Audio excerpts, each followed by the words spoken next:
I thought in today's video we might take a walk down memory lane and talk about different men that have served that have made errors in judgment.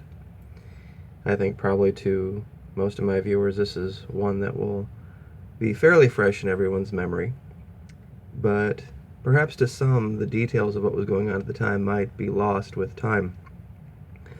First, let me preface what I'm about to say in this video that neither two people on the screen here, these are not evil people. These were two people that were human beings that, had they not been continually in the public eye, would have been ho-hum. This kind of thing happens all the time.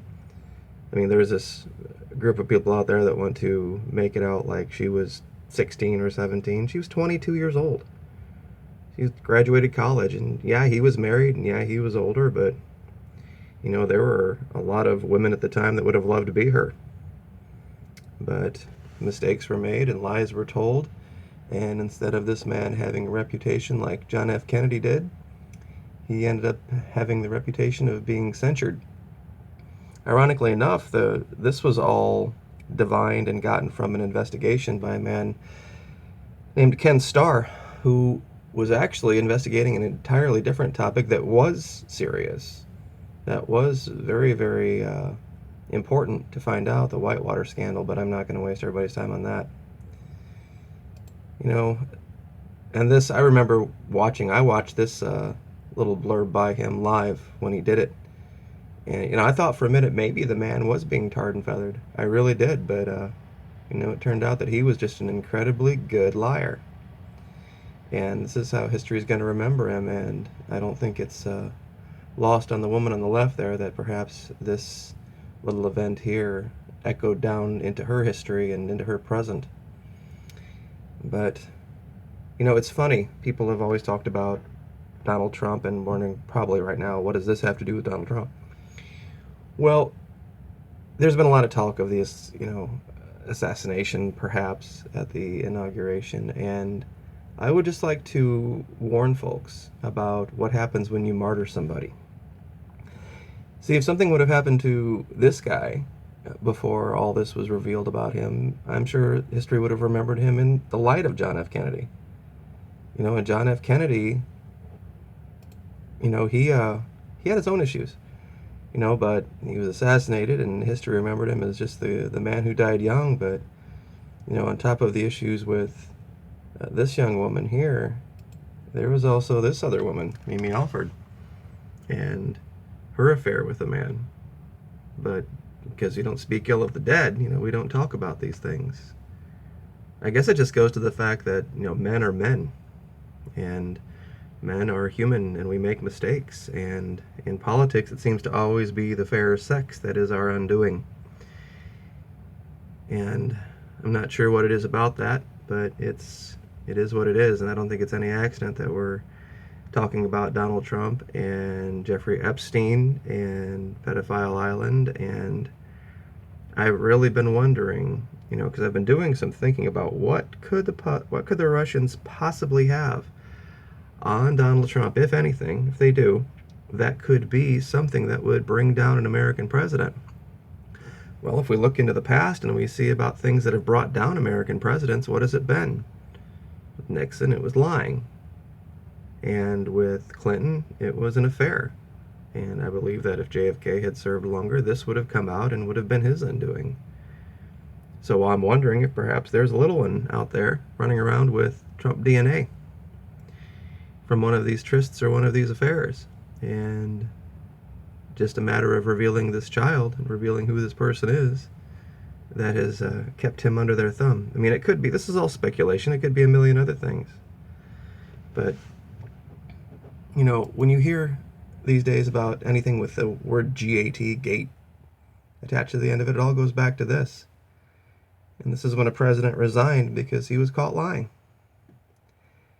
And, if it had been something where he had investigated what was done with the breaking into the building to, divine the documents from, his Democratic opponents, I think it probably would have just gone away. He could have, run a few people out there and give them a slap on the wrist and been done with it. But his ego got in the way. So what do we do? going forward when we have a president that is somebody that we don't believe we can trust. Whether it's Donald Trump or whether it's anyone else. I mean, we can sit and we can focus on their weaknesses, or we can focus on the problems that might come from those weaknesses, or do we just stand up and tell the truth and keep them honest? And that's really kind of what the channel has been all about. It's about speaking the truth, keeping the emotion out of it, and dealing with facts, and dealing with educated analysis as well when we don't have facts. We don't just make up stories because we don't like somebody. We look at their behavior, we look at their past, we look at the things that they've said, we look at how they're speaking, and then we can make some hypotheses about what may or may not occur in the future. So I guess maybe I'm speaking here to Democrats that come to my site and think that I'm pro-Democrat. I'm pro-truth. In 1992 I voted for this guy. And and I'm not saying that I necessarily regret it because of his affair with Monica Lewinsky. I mean, the woman's in her 40s now. I mean, if you would see her and him together, walking along a beach somewhere, you might think, oh, yeah, a little bit of an age difference, but no big deal. But back then, oh, end of the world, And I just always thought that it was something that the perception of it was much more of a big deal than the actual event.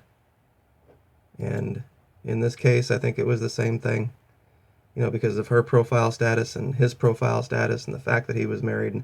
And this was a very different time. John F. Kennedy, the Democrats at this time, were very conservative, would have had a lot more in common with men like Paul Ryan and Mike Pence and Ted Cruz than they ever would have had with Bill Clinton. And this was something that was never really brought out afterward. I mean, there was a woman who wrote a book about it, but Donald Trump, he's a man.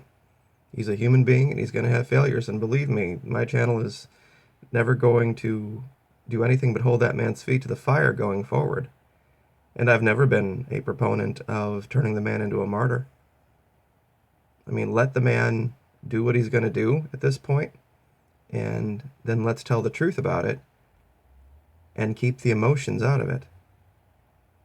Because when we get into an emotional state, and when we get into a state where we are arguing because of how we feel, then we get into the realm of Trump supporters with name-calling and Jerry Springer and cops and bullying and all this other nonsense, and that doesn't do anybody any good. I truly believe that Donald Trump believes in what he's saying. I really do. I think that he thinks that if he would do some mass roundup with the police of illegal aliens, or if he would build some giant wall down on the southern border, that, or at least be perceived to doing that, he would be serving America, or at least serving the people that voted for him, one of the two. It's just that he's misguided. I mean, the man is incredibly misguided. He's been a billionaire. He's been wealthy his whole life. He's had everything handed to him on a silver platter. He's never had to want for anything. And when you come up in that kind of a life, by the time you're 70, your views of the world and how it operates are pretty much cut in stone. You're never going to change this man's mind. And you're never going to change his supporters' mind. And I think, honestly, at this point, going forward, let the man be inaugurated. Let the man do what he's going to do, but don't let the media or his lackeys color it in any other light than the truth.